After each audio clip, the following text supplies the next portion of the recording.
Be me, 25, just trying to navigate the absolute dumpster fire that is modern dating. My best friend, let's call him Jim, is basically my emergency contact for emotional support. We've known each other forever, and he's usually the only one who gets it. Or at least, he used to be. We were at our regular coffee spot a few months back.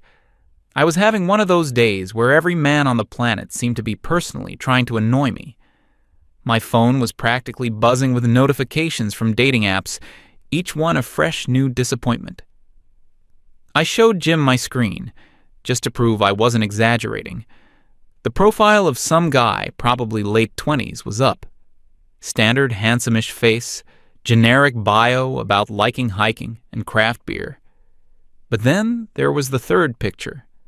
The classic, the infamous, the unforgivable fish picture. A grown man, holding a dead fish, smiling like he'd just solved world hunger. I physically recoiled and swiped left, with such force I nearly dropped my phone. Jim just looked at me over his mug and asked what was so wrong with that. I had to actually explain it to him. It's not about the fish itself. It's about what the fish represents. It screams a total lack of self-awareness, zero creativity, and an almost certain guarantee that his entire personality is outdoorsy. He probably thinks a perfect date is waking up at 5 a.m. to go sit in a swamp. Jim just nodded slowly, like he was trying to process some complex algorithm. He said maybe the guy was just proud of his hobby. That's the thing with Jim. He always tries to see the other side of things, which is really just code for defending mediocre male behavior. I moved on to my next complaint, a guy I actually went on a date with the week before. He seemed promising at first. Good job, dressed well, could hold a conversation. We were talking about TV shows, and he asked if I'd seen this one particular sci-fi series. I told him I hadn't gotten around to it yet. That should have been the end of it. A normal person would say, "Oh, you should check it out," and move on. Not this guy. He proceeded to give me a full 5-minute unsolicited lecture on the show's intricate plot, character arcs, and thematic depth. He wasn't just telling me about it. He was explaining it to me, as if I were a child who couldn't possibly grasp the concept of a space opera without his expert guidance. I just sat there, smiling and nodding, while inside I was composing a doctoral thesis on the pervasiveness of male condescension. When I recounted this to Jim, his first question was whether the guy was maybe just excited about the show. I had to tell him that intention doesn't negate impact. It was classic mansplaining. He was assuming a position of authority on a topic for no reason. Jim got this thoughtful look on his face and said, "But isn't that just what people do when they're passionate about something? Try to share it?" I told him it was different when a man does it to a woman. It's about the underlying dynamic. He didn't argue further, just took a long sip of his coffee. That's his signature move, the silent retreat. Honestly, these conversations became our routine. I would experience the daily gauntlet of low-effort men, and he would be the sounding board for my frustrations. It wasn't just dating, it was everywhere. The guy at the electronics store who talked to my chest while explaining phone plans, the coworker who called me buddy in meetings, the endless stream of men online who thought "hey" was a complete sentence. I would bring all of this to Jim, expecting solidarity, and what I'd get was quiet, frustratingly logical neutrality. He never outright disagreed with me, but he never fully agreed either. He'd just listen, nod, and occasionally offer some benign, unhelpful, alternative perspective. I felt like I was screaming into a void, but at least the void bought me coffee. The loneliness was the worst part. Some nights I'd just scroll through social media and see all these happy couples, people getting engaged, buying houses, adopting dogs, and here I was, stuck in a revolving door of men who either couldn't find me on a map of their own emotional landscape or thought feminism was a personal attack on their right to make bad jokes. I complained to Jim about this constantly. How was I supposed to find a partner when the available pool of men was so deeply flawed? He once asked me what my ideal man would even be like. I told him it wasn't that complicated.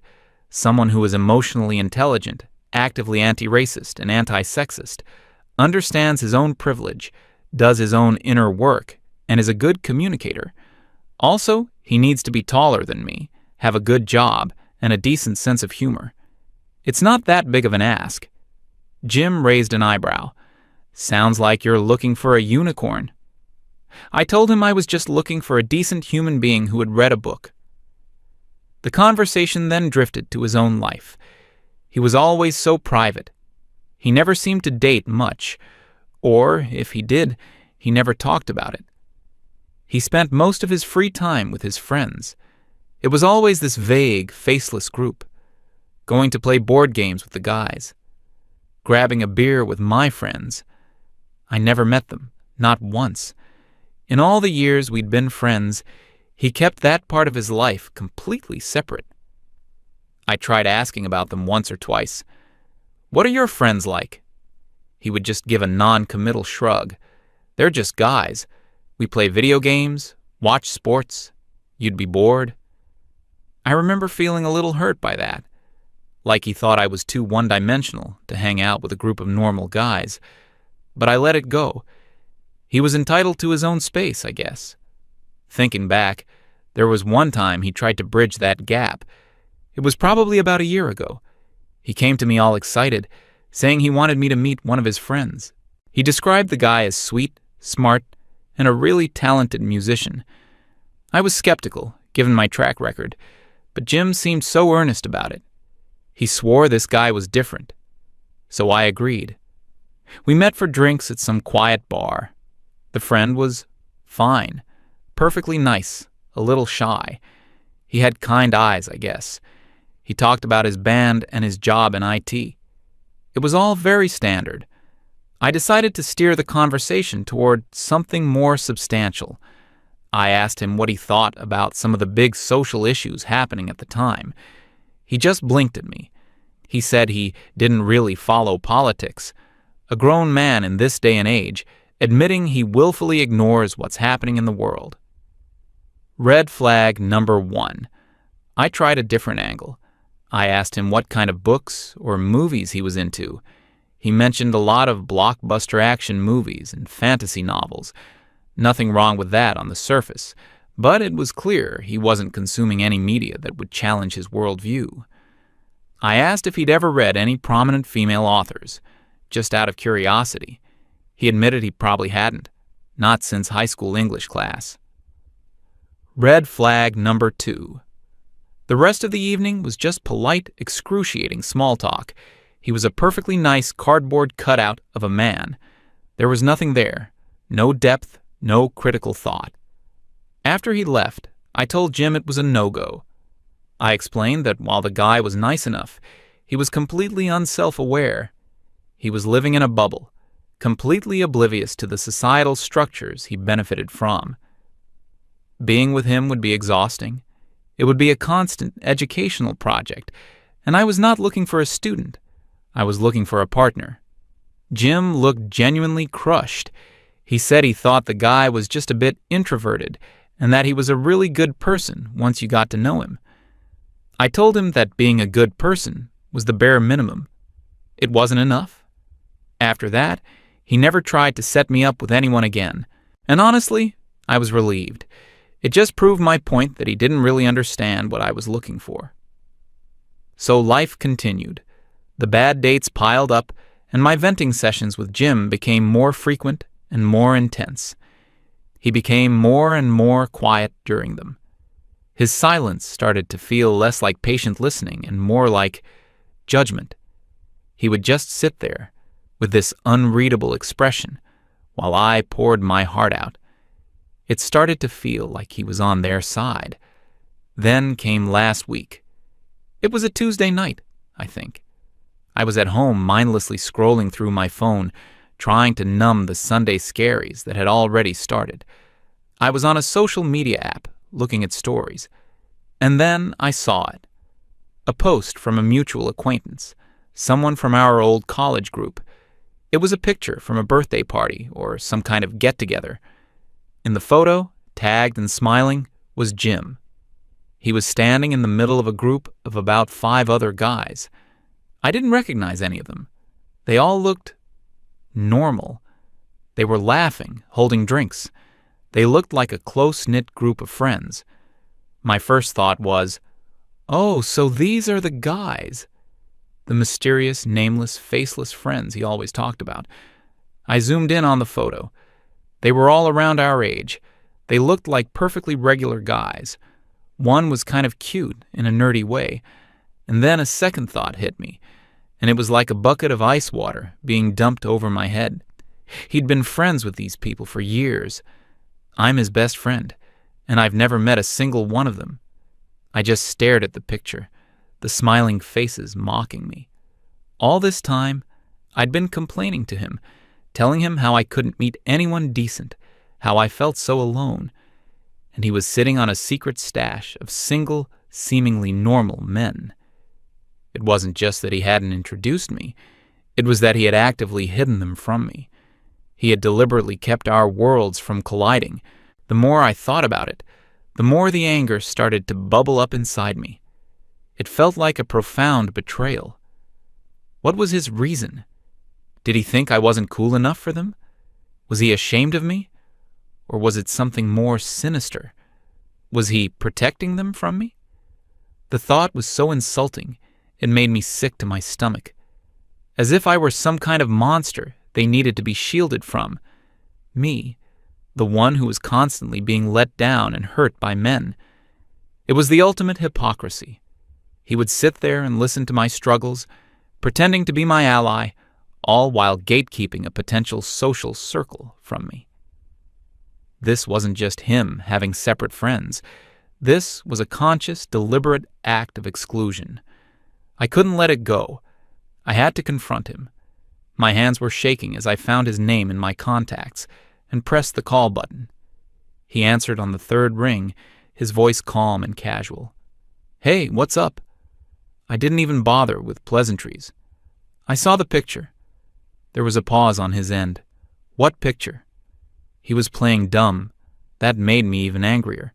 The picture from the party, with all your friends, the ones I've apparently never been allowed to meet. The line went quiet for a few seconds. I could almost hear the gears turning in his head as he tried to figure out a way to spin this.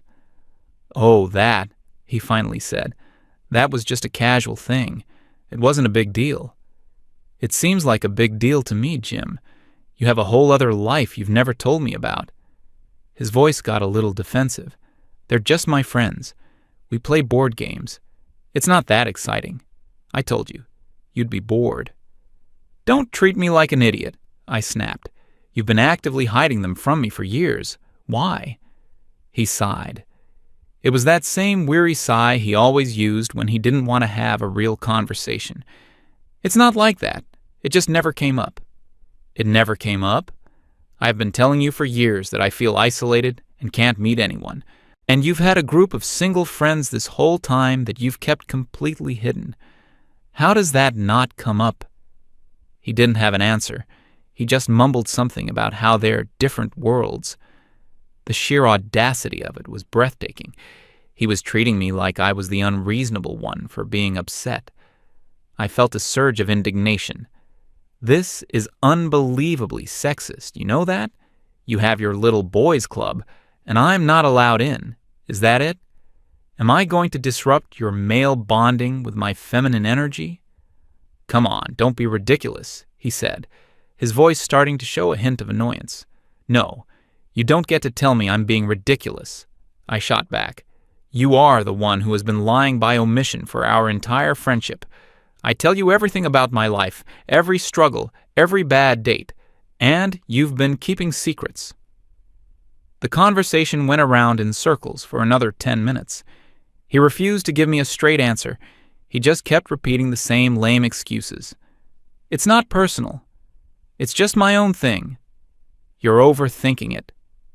Every word out of his mouth was just another layer of dismissal.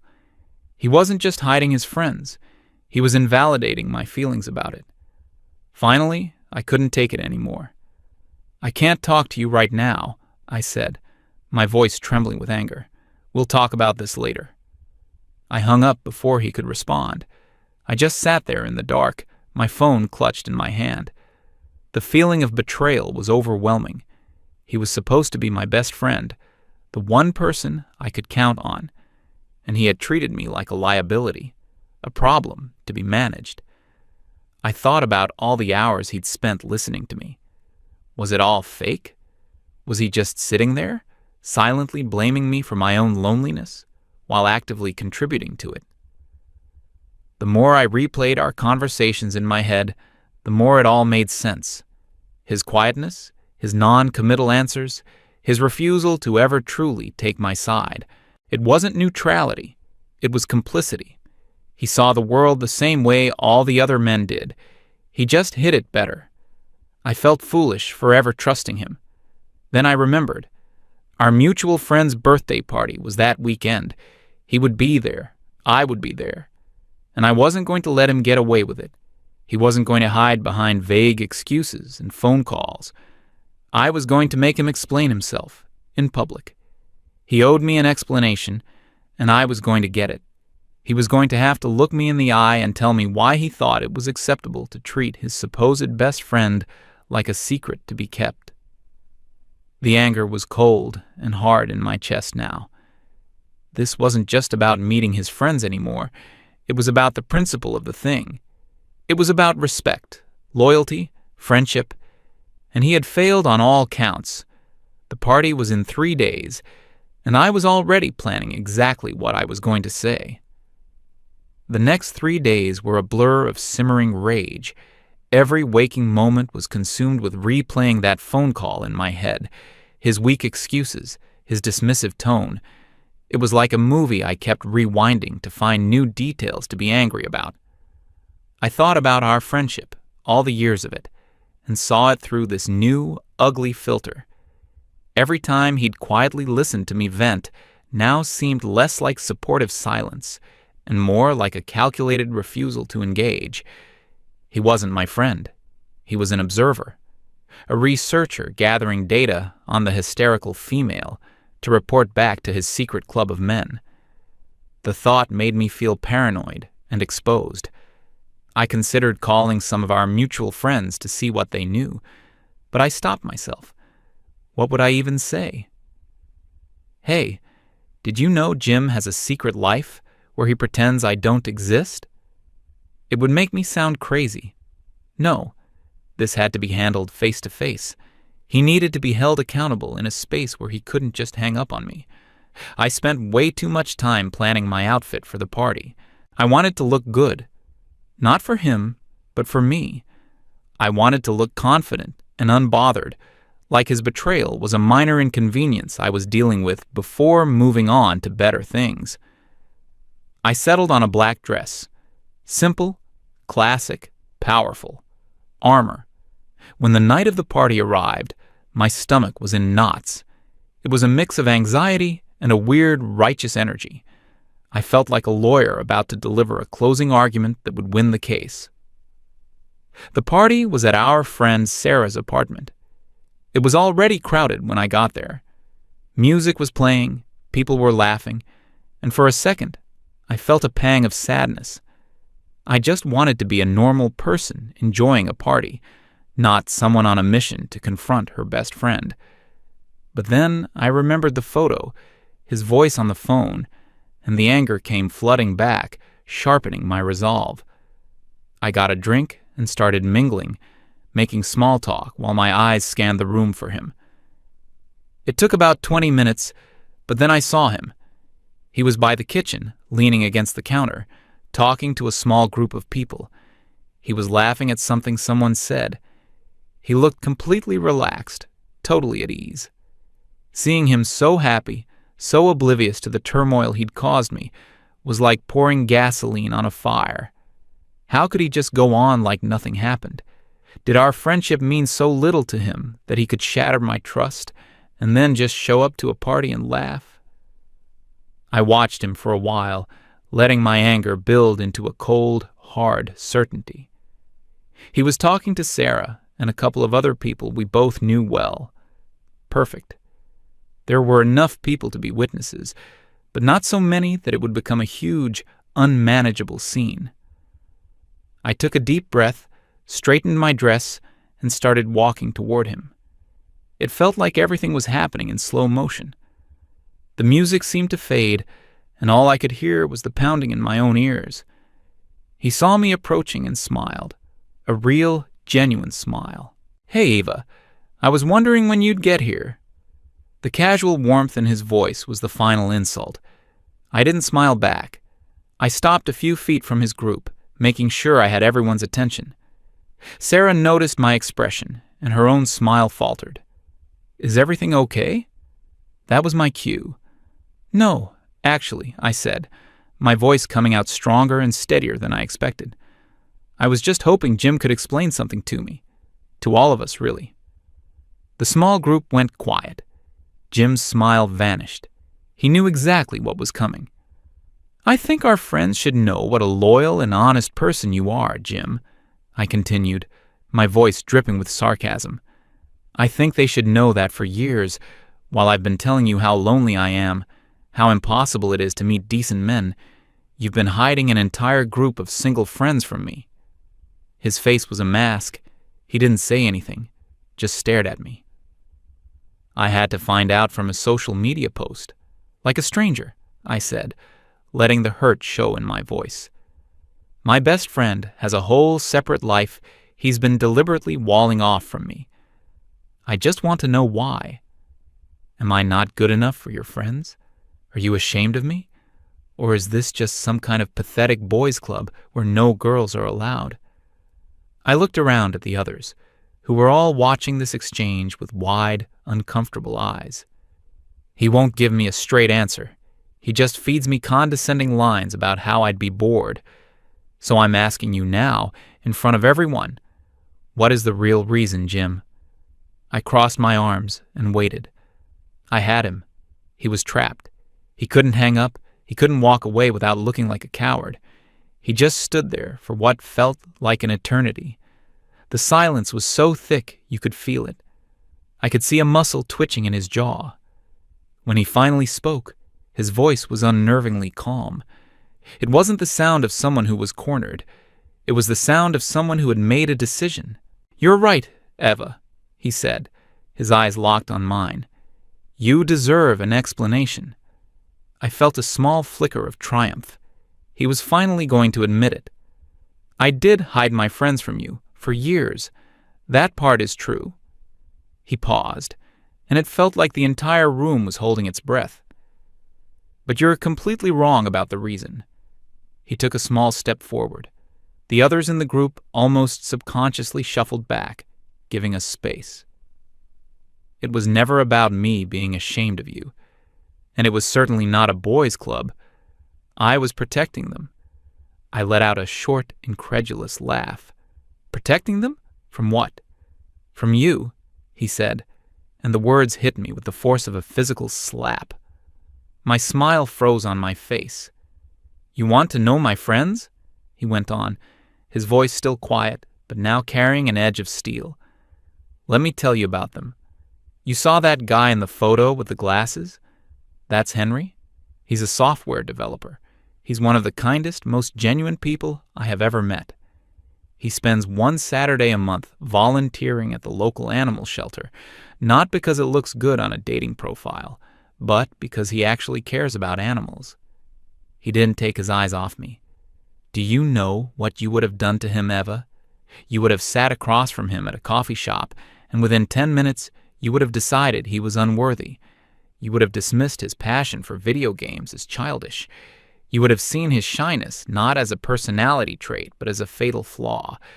You would have written him off, and then you would have come to me to complain about how there are no good men right after you'd thrown one away for not meeting your impossible, ever-changing standards." My mouth was dry. I couldn't form a word.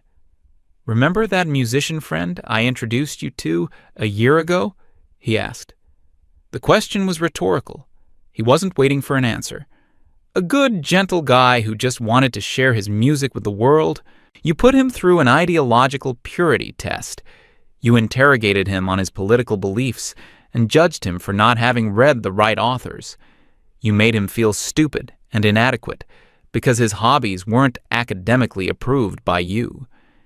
He told me afterward that it felt less like a date and more like a hostile job interview he was destined to fail. You crushed his confidence, and for what? So you could have another story about how men are uneducated? My face was burning. I could feel everyone's eyes on me. They weren't looking at him with disapproval anymore. They were looking at me. My friends are not your social experiments, Jim said, his voice low and intense. They're not subjects for your thesis on toxic masculinity. They're just people, good people. They have jobs, they have hobbies, they have insecurities, and they are trying their best. They deserve to meet someone who sees them as a person, not as a representative of their entire gender who has to answer for the crimes of the patriarchy on the first date. He gestured vaguely around the room, then back at me. You don't look for a partner, Eva. You look for a project, or a punching bag. You collect grievances like they're trading cards. You thrive on the disappointment. I think deep down, you don't actually want to find someone, because if you did, you'd have to stop complaining. And you don't know who you are without the complaint. Every word was a perfectly aimed dart, hitting every insecurity I had. So, yes, I hid them. I protected them from your judgment, from your tests, from your condescension. I listened to you complain for years, hoping you'd eventually realize that the common denominator in all your failed relationships was you. But you never did. You just got angrier and more bitter. He finally took a breath. My loyalty is to people who deserve it, to friends who support each other without tearing others down. I chose them over your endless, exhausting negativity. It was not a hard choice. He finished speaking. The silence that followed was absolute. I opened my mouth to say something, to defend myself, but nothing came out. What could I say? He had used my own history, my own words, as evidence against me. He had taken my narrative and ripped it to shreds in front of everyone I knew. I looked at Sarah. She was staring at the floor. I looked at the other faces in the group.